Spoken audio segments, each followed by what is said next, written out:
luulendik ühele palmile ja mul oli see täitsa meelest läinud, et siuke asi üldse olemas on, aga abikausul tuli meelde, kui me seda raamatut kokku panime, et kuule, et meil on väga ilus botaaniline illustratsioon palmi kohta, et paneks selle sinu palmi luuletuse sinna juurde.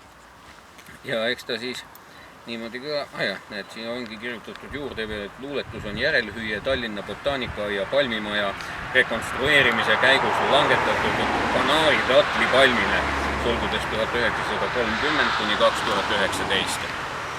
Nii et päris hea vana puu oli. Ühele palmile. Üle kuu meil langeb puu, mitte iga kuu, mitte iga aasta, mitte iga nädal. Meie puu ei lange igal hädal. Ei lange, kui on mõni muu puu pea heaks arvanud, et tööstaks, laastaks puumaa ilma ja siis sööstaks röövlina ka põõsastikku, teele höövlina.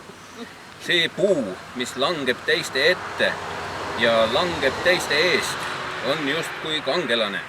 Liig suur, liig vana, liiga ohtlik juba, vaid taevataat saab langetamisluba anda päriselt. Ei kärise me kohal taevad telgid. Helgib inimsilmis arusaamine. Puu mine. Puupäist ründamata paika. Puu mine puupäist ründamata paika. Mine rahus, armas kaua kasvan palm. Su aiast saab soe elukestev kalm.